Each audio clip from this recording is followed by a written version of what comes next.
Amy and Martin, thank you for coming to my office this morning. You're my closest communication and policy advisors. Today, I want to discuss how we're connecting with citizens. Certainly, Mr. President. Thank you for inviting us to speak with you about this important topic, Mr. President. As you know, I'm halfway through my term in office, but I want to inject some fresh ideas into my administration. And I want to hear what the public has to say. We need to do things differently, like I promised the people. What I want from you are options and advice. Well, Mr. President, one of the most powerful ways to engage and connect with citizens would be to bring them into the public policy development process. Continue on. Martin is right. If we're looking to connect with citizens and inject fresh ideas, let's tap into their knowledge and perspectives to help shape our public policies. So, you mean we should make citizens feel like they can contribute more directly to our policymaking? That certainly sounds good. However, I already have a big team of people working for me who do that kind of work. Of course, Mr. President. But if we engage the public in policy development, we can tap into a collective intelligence and get more innovative ideas.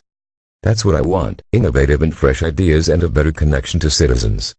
I think we can look to the ideas of Yochai Benkler, Aaron Shaw, and Benjamin Mako Hill around peer production to help guide us. Amy is right. Benkler et al. Talk about this new way of collaborating in their article called Peer Production, a Modality of Collective Intelligence. Peer production, what's that? Benkler et al. Refer to peer production as the most significant organizational innovation in the Internet era. In plain language, it means that, rather than formulating policy in private, we get the public to do it using online technologies and social tools. I see.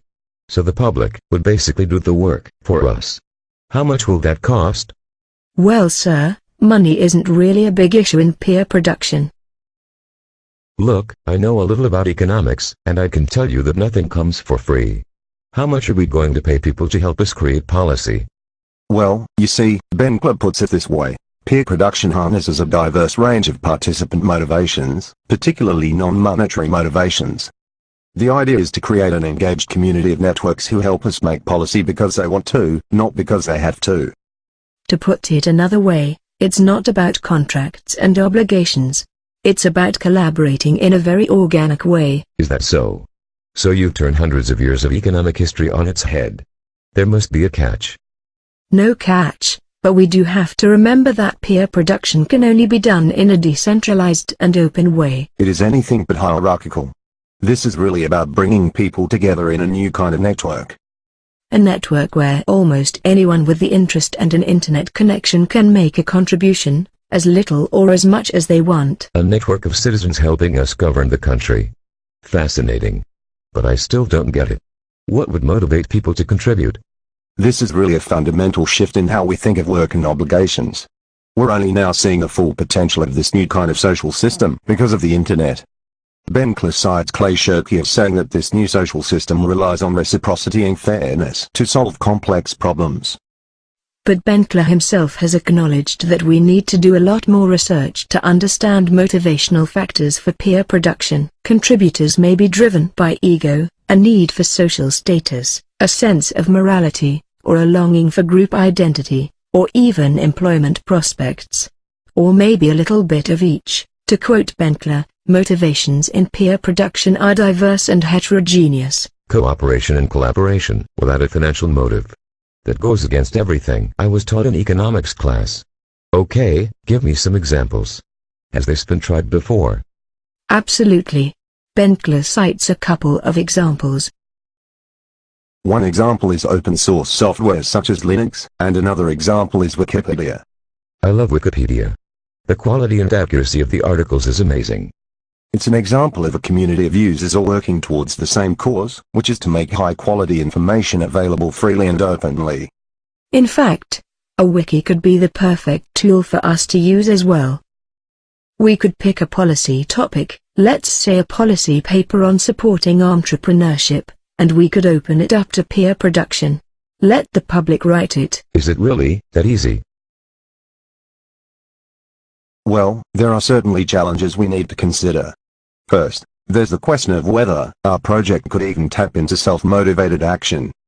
So we would need a critical mass of interested people? Yes, and it's also hard to provide any one incentive that matches all of the diverse motivations that people might have to contribute to a project. And then there's also the question of quality. Quality? What do you mean? Doesn't Wikipedia attract knowledgeable and smart contributors? Wikipedia is better than anything you could ever pay for. What we're trying to say is that according to Benkler, most peer production projects don't actually attract communities. I experienced this firsthand when I tried to make a wiki about a topic of interest. But you were just one individual. I would have more success in attracting a community because of my position at the center of a larger network of stakeholders and citizens. You see, I have a lot more network nodes I'm connected to. Power and authority still mean something in social networks. I am the president after all. But there's still the question of producing a high-quality, professional standard policy paper. Benkler thinks that peer production is better for producing works like encyclopedias and software, rather than created works like art. Public policy, the creative kind we need, is probably more like art than an encyclopedia. So much for the idea of peer production then. Any other ideas? Not so fast. We could still explore a hybrid model. One where we still provide leadership and help define the parameters of what we're asking the public to contribute. So our government institutions will still play a role, but with the benefit of being able to draw on the collective intelligence of social networks of citizens. For example, we may need to moderate our policy wiki, at least at first anyway. From a practical standpoint, we'll still need to provide some leadership, which may seem counterintuitive to peer production. But there still might yet be the potential to benefit from the public's contributions through this hybrid model. The important thing is that we're trying new ways to engage the public. If we can stomach the risk, the potential benefits are huge. And perhaps we could even consider using this model internally within our organization to tap into the expertise and insights of the broader employee base. Interesting.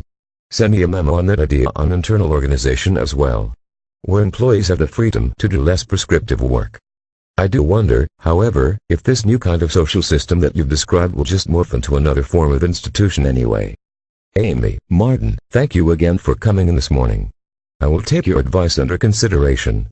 Send me a more concrete set of recommendations and options. Have a good day.